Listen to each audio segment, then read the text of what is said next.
அடக்கம் செய்திருக்கிறார்கள், புதைத்திருக்கிறார்கள் கிறிஸ்தவர்கள். எவ்வளவு பெரிய நீ தலித் என்ற அடிப்படையிலே. ஆனால் அந்த கிறிஸ்தவர்களே தான் இன்றைக்கு சாதி பாகுபாடு தலைவிரித்தாடுதையா.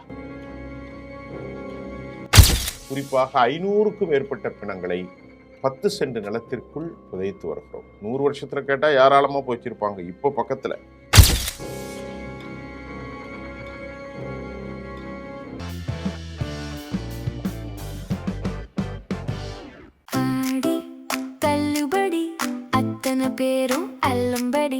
ஆறு முதல் 60% வரை ஆடி தள்ளுபடியுடன் சூப்பர் சரவணா ஸ்டோர்ஸ், சென்னை, மதுரை, கோவை.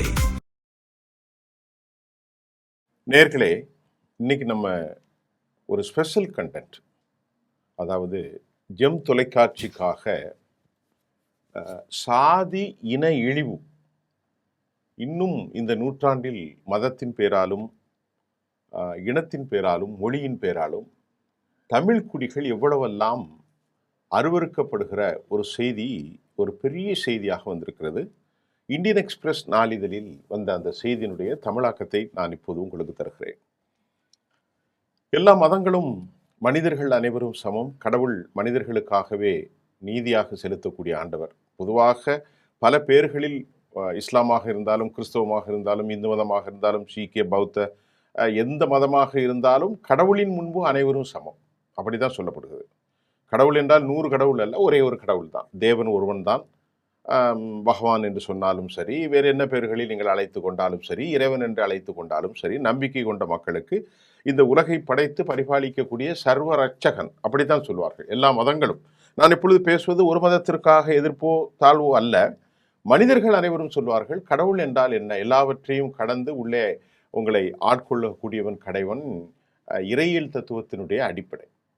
ஆனால் இப்போது கூட சாதி, அந்த சாதி எங்கே இருக்குனால் ஆண்டவருடைய சன்னிதானம் என்று சொல்லக்கூடிய அந்த கோயில்களிலோ அல்லது சர்ச்சுகளிலோ அல்லது அடக்கம் பண்ணக்கூடிய இடங்களிலோ அல்லது பொது விவகாரங்களிலோ அந்த சாதி உச்சபட்சமாக இருப்பது மிகுந்த மன வருத்தத்துக்குரிய ஒரு செய்தியாக நாம் இப்போது ஒரு ஸ்பெஷல் கண்டென்ட்டாக இன்று ஜெம் தொலைக்காட்சி உங்களுக்கு தருகிறது. நேர்களே, திருச்சி மாவட்டத்தில் துறையூர்னு மிக முக்கியமான ஊர் உங்களுக்கு தெரியும். அது பக்கத்தில் கோட்டப்பாளையத்தில் ஒரு 10 சென்ட் நிலத்தில் 300க்கும் மேற்பட்ட தலித் கிறிஸ்தவர்கள் அடக்கம் செய்யப்படுகிற, புதைக்கப்படுகிற அவலம் நீடித்து வருவதாகவும், சாதிய பாகுபாடுகளை களைந்து தலித் கிறிஸ்தவர்களை எஸ்சி பட்டியலில் சேர்க்க தமிழ்நாடு முதலமைச்சர் மத்திய அரசுக்கு கடிதம் எழுத வேண்டும் என்றும் எவிடன்ஸ் அமைப்பினுடைய இயக்குனர் கதிர் வலியுறுத்தி இருக்கிறார். இந்த செய்தி எதற்காக 10 சென்ட்ல கோட்டம்பாளையத்தில் திருச்சி மாவட்டம் துறையூர் பக்கத்தில் 300 கிறிஸ்தவ தலித்துகளின் சடலம் புதைத்தப்பட்டிருக்கிற அவலம் நடந்துள்ளதாகும். இது எவ்வளவு 10 சென்ட் இரட்டை ஆலயம். நல்ல கவனிங்க, இப்போ நான் மெதுவாக கூறுகிறேன். இரட்டை ஆலயம், தலித்துகளுக்கு ஒரு ஆலயம், ஏனைய கிறிஸ்தவர்கள் அங்கே அநேகமாக உடையார் கிறிஸ்தவர்கள் இருக்கிறார்கள். இரட்டை கல்லறை என்கிற சாதிய பாகுபாடு நிலவும் கொடுமை உள்ளது என்று சுட்டிக்காட்டப்பட்டிருக்கிறது. தலித் கிறிஸ்தவர்களை எஸ்சி பட்டியல் சேர்ப்பதற்கு தமிழ்நாடு முதலமைச்சர் நடவடிக்கை எடுக்க வேண்டும். அது ஒரு தனியான கோரிக்கை, அது அரசியல் கோரிக்கை, அது இடஒதுக்கீட்டு கோரிக்கை. இப்பொழுது இங்கே நாம் பார்ப்பது 10 சென்ட்டில் 300 பிணங்களை எப்படி அடக்க முடியும். நம்முடைய ஸ்பெஷல் இன்வெஸ்டிகேஷன் தான் நம்ம அங்கே சென்று 10 சென்ட்னால் 2 வீடு மனை கட்டக்கூடிய இடம் தான். 2 வீடு மனை. நீங்கள் கற்பனை செய்து பாருங்கள். அதில் 300 பிணங்களை அடக்கம் செய்திருக்கிறார்கள், புதைத்திருக்கிறார்கள் கிறிஸ்தவர்கள். எவ்வளவு பெரிய நீ தலித் என்ற அடிப்படையிலே இந்த சடலம் புதைக்கப்படுகிற அவலம் நடந்தது மட்டுமில்லை. இரட்டை ஆலயம், இரட்டை கல்லறை, இரட்டை கோலை முறைகள் என்ற சாதிய பாகுபாடு இன்னும் இன்னும் இன்னும் நடந்து கொண்டிருப்பதுதான் இன்னைக்கு நம்ம மனவேதனை வருகிறது. இப்போ திருச்சிராப்பள்ளி மாவட்டத்தில் துறையூர்ல இருக்கக்கூடிய கோட்டப்பாளையம், அது ஒரு சின்ன கிராமங்க. இங்கே தலித் சமூகத்தை சேர்ந்த ஏராளமான பேர் வசிக்கிறார்கள். அந்த ஊரில் ஓய்வு பெற்ற 89 வயசு ஒரு ஆசிரியர், அவருடைய வயசு 89, மூப்பின் காரணமாக 17/7/2026, இப்போ ஒரு போன மாதத்திற்கு முந்தைய, அதான் இந்த மாதம் தான் 17ஆம் தேதி, 10 நாட்களுக்கு முன்பு அவர் இறந்து போயிடுறார்.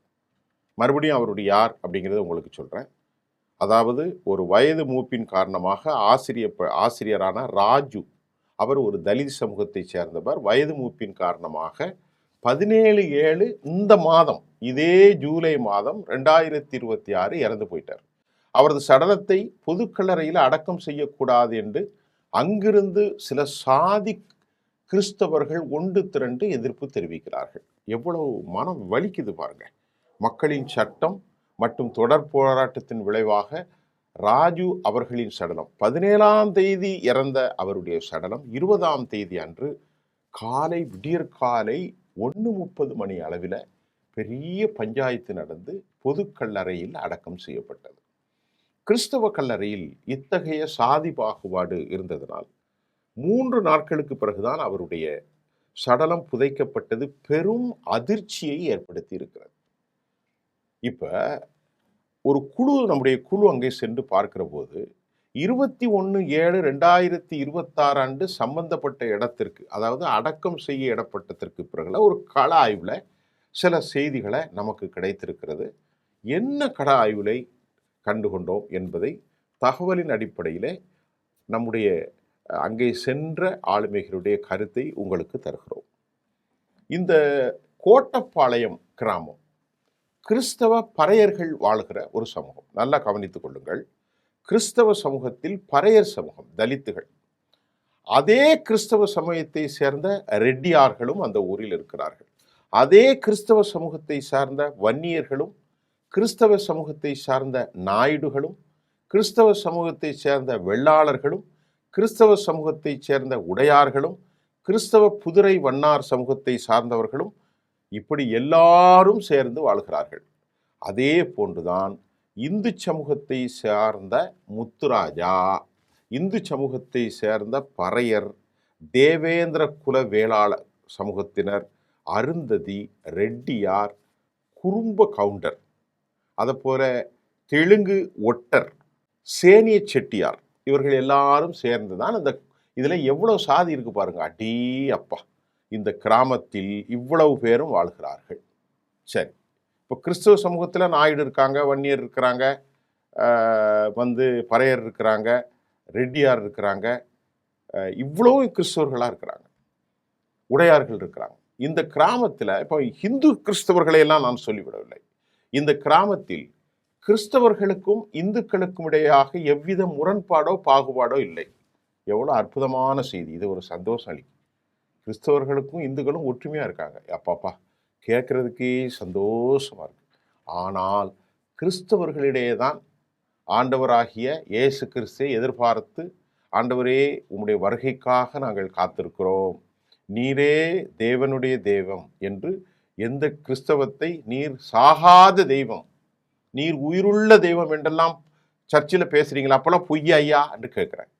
நீர் இறக்காத தெய்வம், நீர் அழியாத தெய்வம், நீர் உண்மையின் தெய்வம், நீர் சத்தியத்தின் தெய்வம், ஆண்டவரே உம்முடைய வருகைக்காக காத்திருக்கிறோம் என்று கிறிஸ்தவ தேவாலயங்களில் பேசுகிறீர்களே. ஆனால் அந்த கிறிஸ்தவர்களே தான் இன்றைக்கு சாதி பாகுபாடு தலைவிரித்தாடுதையா. சரி, என்னங்கிறது இன்னும் கொஞ்சம் டீட்டெயிலாக உங்களுக்கு தரேன். இந்த கிராமத்தில் புனித மரிய மதலேனாள், புனித மரியாளுடைய மதலேனாள் திருத்தலம் உள்ளது. மிக பிரமாண்டமான ஒரு பெரிய ஆலயம். பாது அந்த கிறிஸ்தவ ஆலயங்கள்லாம் சிலது பார்க்கும்போது அவ்வளோ அழகாக இருக்கும், அவ்வளோ உயரமாக, அவ்வளோ கட்டடங்களோடு, அவ்வளோ சிற்பங்களோடு, அவ்வளோ வடிவமைப்போடு, அவ்வளோ கல்ச்சராக இருக்கும், பார்க்குறதுக்கு அமைதியாக இருக்கும். அப்படிப்பட்ட ஒரு பெரிய புனித ஆலயத்தின் அதற்கு உள்ள புனித மதலனாள் திருத்தலம், இந்த மதலனாள் திருத்தலத்துக்குள்ளதான் இந்த பிரமாண்டமான ஆலயத்தில் பல சமூகங்கள் இந்த ஆலயத்தை ஒட்டி வாழ்கிறது. அதில் தலித்துகளும் வாழ்கிறார்கள். தலித்துகள் என்றால் பறையர் சமூகம். நல்லா புரிந்து கொள்ளுங்கள். தேவேந்திர குல வேளாளர்கள் இருக்கிறார்கள், அருந்ததி இருக்கிறார்கள். ஆனால் இது நான் சொல்வது தலித்துகள். மிகச்சிறிய அளவில் தான் அவங்க தலித் குடியிருப்பில் ஒரு 40 பேர் மட்டுமே உட்காரக்கூடிய புனித செபாஸ்டியர் ஆலயம் உள்ளது. இது பறையர் கிறிஸ்தவ ஆலயம். என்னையா இது?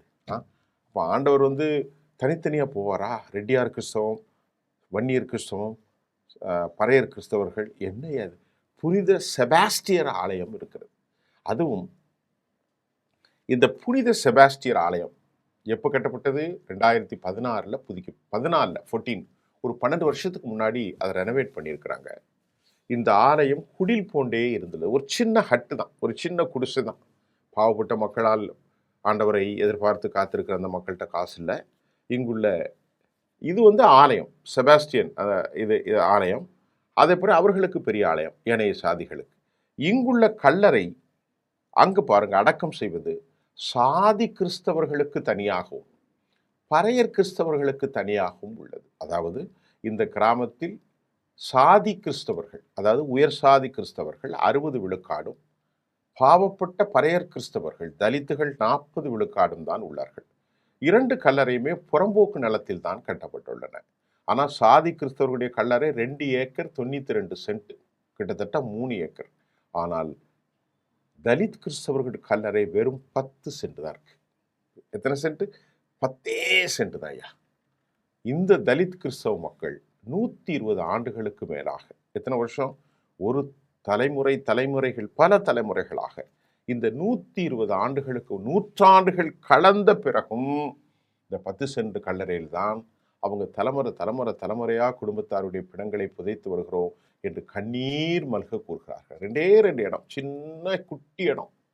குறிப்பாக 500க்கும் மேற்பட்ட பிணங்களை 10 சென்ட் நிலத்திற்குள் புதைத்து வருகிறோம். 100 வருஷத்துல கேட்டால் ஏராளமாக போச்சிருப்பாங்க. இப்போ பக்கத்தில் இந்த 500க்கும் மேற்பட்ட பிணங்களை 10 சென்ட்ல புதைத்து வருகிறோம் என்ற அதிர்ச்சியான தகவல் எங்களுடைய ஆய்வில் கிடைத்ததாக அங்கே சென்றவர்களும், இந்த சமீபத்தில் தோராயமாக 300 பிணங்களாவது மிக குறுகிய நாட்களில் புதைக்கப்பட்டிருக்கும் என்றும் ஒரு அதிர்ச்சி தகவலை அந்த ஊருக்கு விசிட் பண்ணக்கூடிய எவிடன்ஸ் டீம் ரொம்ப தெளிவாக சொல்லுது.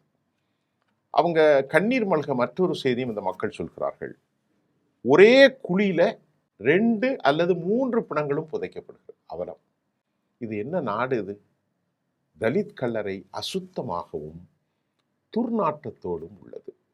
பொதுக்கல்லறை காம்பவுண்ட் கட்டப்பட்டு சுகாதாரத்தோடு நல்ல கட்டிட வசதியோடு நுழைவு வாயிலோடு உள்ளது. ரொம்ப பிரமாதமாக 3 ஏக்கர்ல தண்ணீர் வசதி, சாலை வசதிகள், காம்பவுண்ட் வசதிகள். ஆண்டவர் எங்கே வருவார் ஐயா?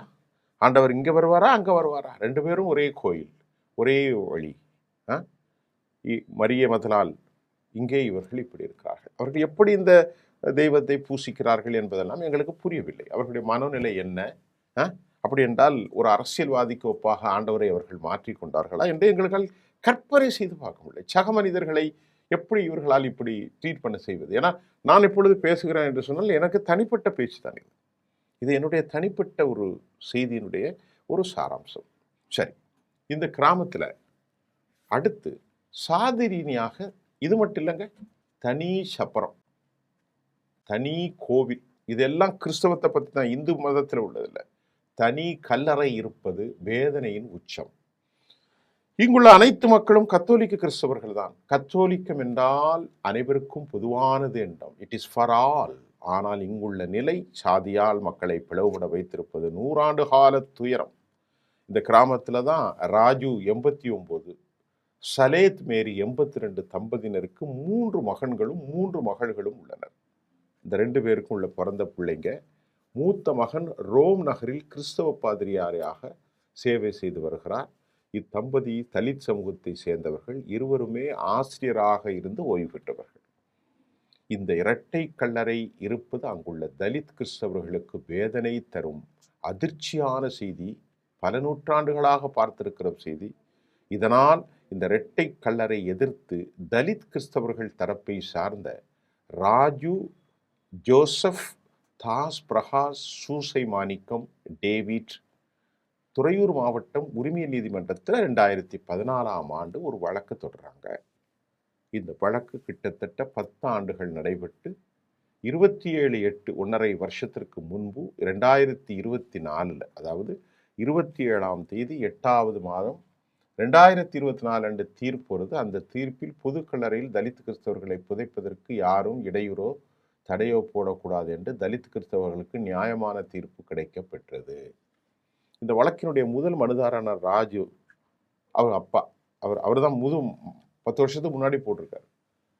முதல் மனுதாரர், பெட்டிஷனர் ஃபர்ஸ்ட் அவர் தான் இறந்து போறார். கடந்த 17/7/26 இறந்து போகிறார். தலித் கிறிஸ்தவர்களின் தரப்பின் வழக்கறிஞர்கள் ராஜு குடும்பத்தினர்,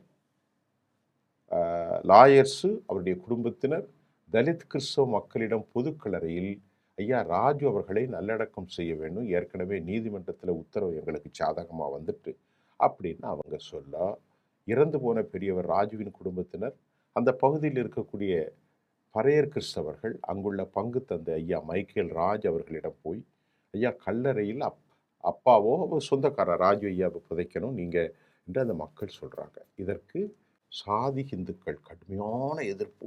அந்த பகுதியில் 2 தரப்பினரும் மோதிக்கொள்ளக்கூடிய அளவிற்கு பதட்டம்.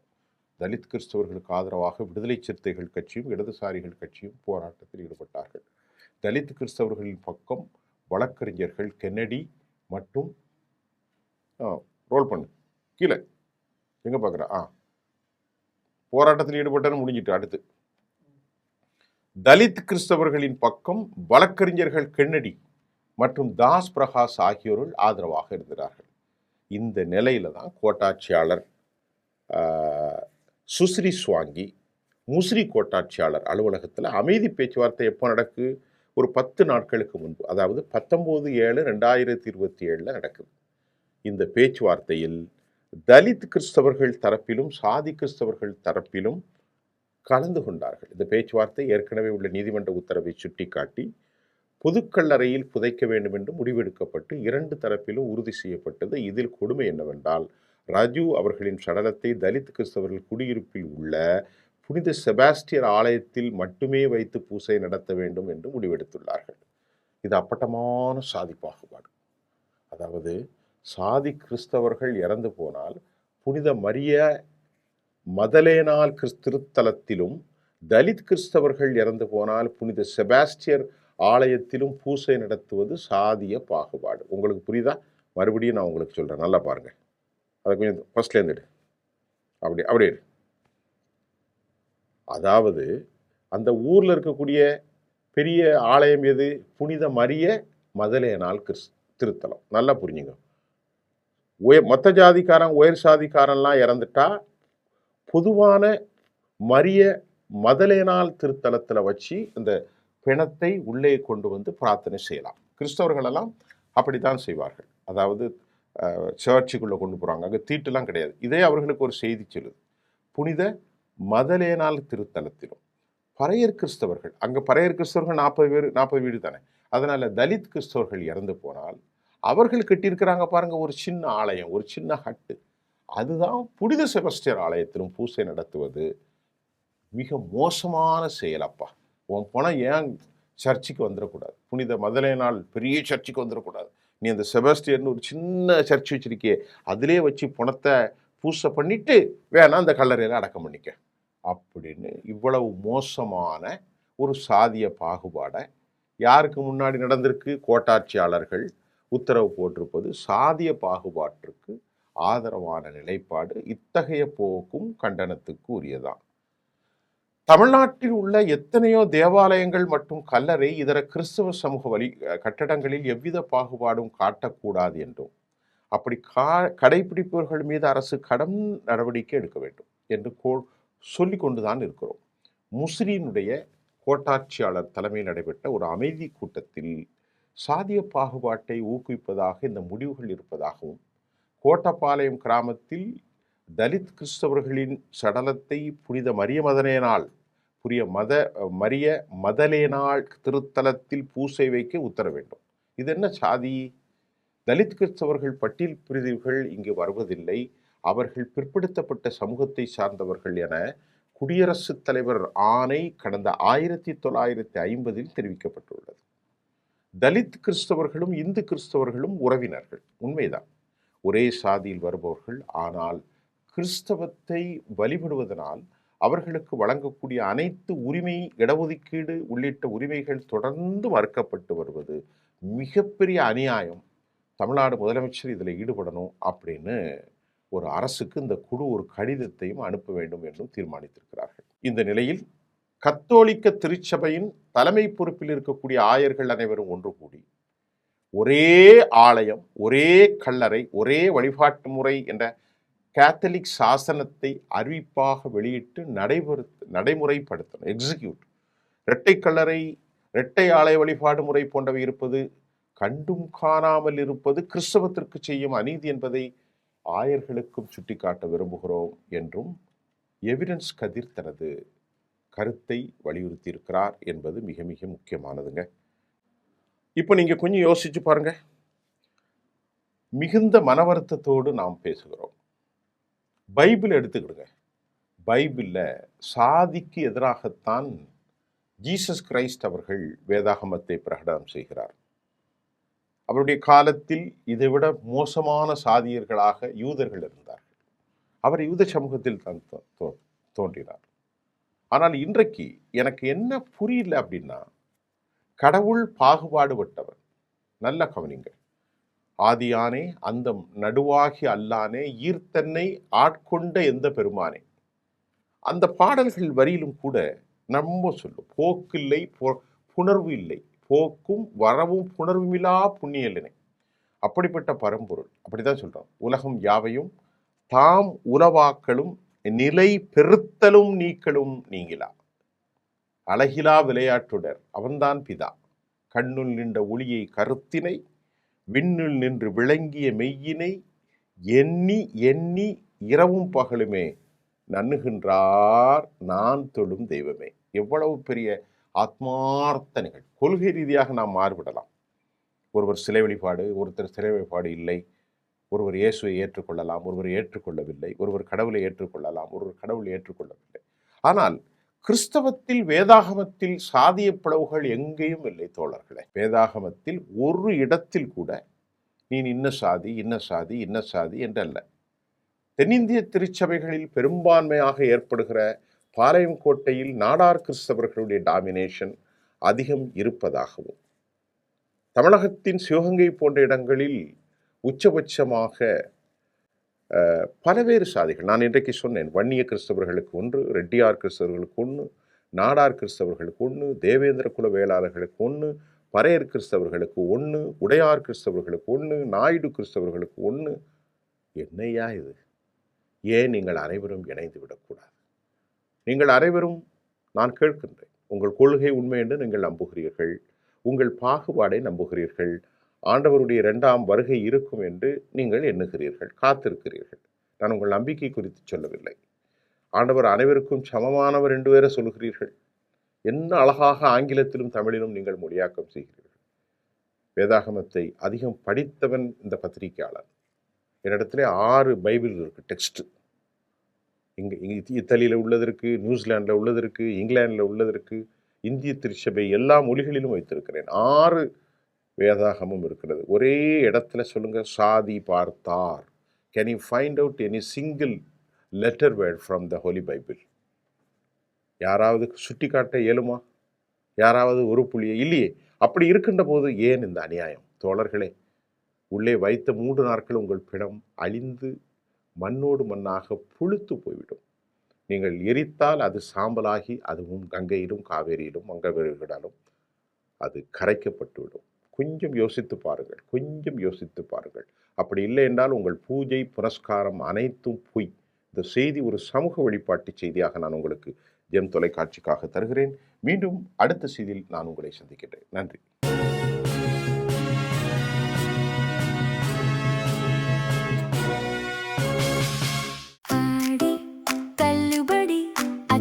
பேரும் அல்லம்படி 6 முதல் 60% வரை ஆடி தள்ளுபடியுடன் சூப்பர் சரவணா ஸ்டோர்ஸ், சென்னை, மதுரை, கோவை.